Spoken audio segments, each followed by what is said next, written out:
Good evening. I'm fucking knackered. How was work? Work was alright. Not bad. Not much to say in this vlog either. I'll probably be moving all my stuff over tonight. I'll be moving all my stuff over tonight into the new house. Yesterday I bought a guitar, today I bought an amp. Work was good today.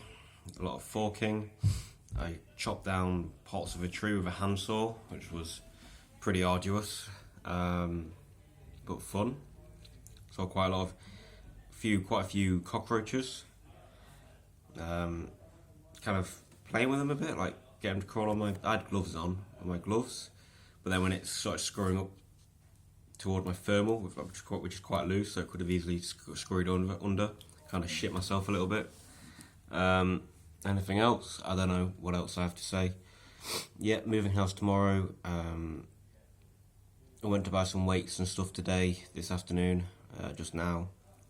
Didn't have any in stock. One thing I would like to say is that what kind of prompted this vlog was that the guy who's moving us tonight could be doing it around 9:30, and that's like, I want to be in bed, like starting to try to get to sleep for like at latest 9.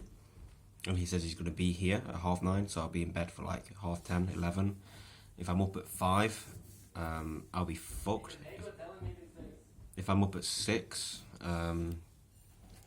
it would mean I will still only have like 7 hours sleep, and I'll also not be able to meditate for very long at all, which is something, yeah. So yeah, this is all preface.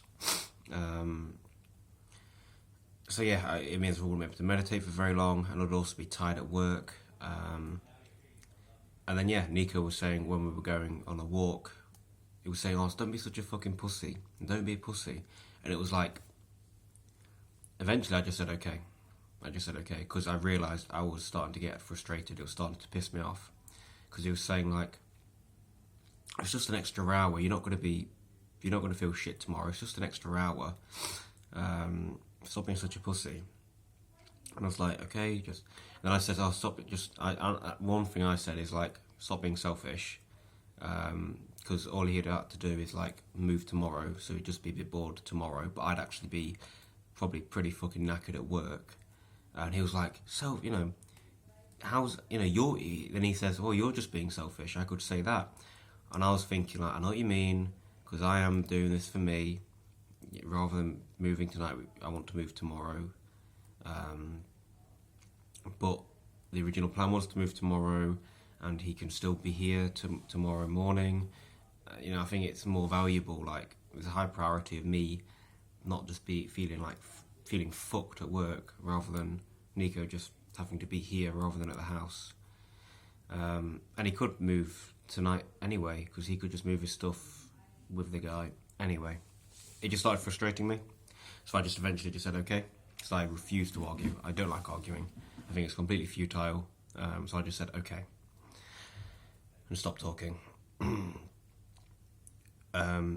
Two things. Firstly, it was like we were in a relationship. A lot of people in the hostel basically say like, well, a few people say like me and Nico are basically a couple, because we spend so much time together and do a lot of shit together. And that was like a couple argument, or the beginning of an argument. And I was actually thinking, one thing I was thinking was like, you can be with a beautiful girl and, you can fantasize over and be like, "Oh, she's so gorgeous, imagine riding your dick and everything." But then you have to deal with such shit. Not such shit, but I'm saying if you're spending so much time with them, it's almost inevitable that you're going to have disagreements and emotions are going to clash. And you're just going to want to...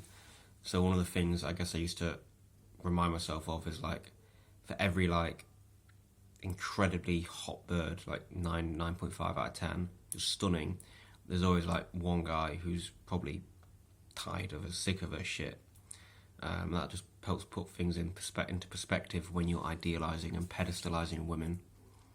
Because you can look at a beautiful girl, fantasise and look at how adorable she is and whatever, but there's some guy who's actually got to know her really well. And her negatives have come out, and he's just got sick of her. Not to say that he hasn't got negatives, but you know what I'm saying. And then, yeah, second thing is that it made me realise one of my insecurities.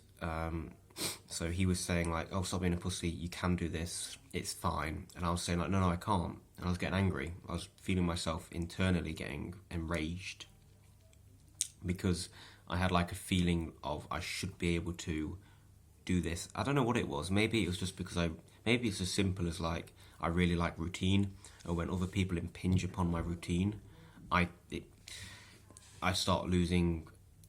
I really start feeling a loss of autonomy. That it might be as simple as that. But the other thing, what Ms. Karen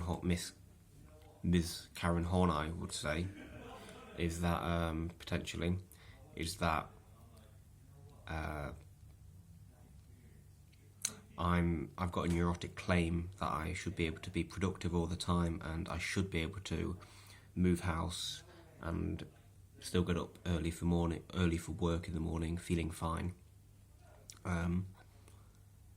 But then that doesn't really make so much sense, I guess, because I didn't really feel like I should be. I don't know, maybe it was even really subconscious. Like I felt like I should be able to do this, but rationally I was thinking, no, I can't. I will feel shit. But the inner claim that I was trying to suppress was like, oh, you should be able to do this fine. You should be able to do this. You should be able to be perfect. You should be able to be super productive. Maybe that's overthinking it, and maybe it is just what does sound like more likely is that I just don't like having my autonomy impinged upon. That's that. Here's my final room view. Yada yada yada. Yep. There's my overalls. They're fucking badass. Shit's in that bed, and there's my setup. A 20 watt orange and a Fender Telecaster Bullet Squire. Yeah, that's the video, I think.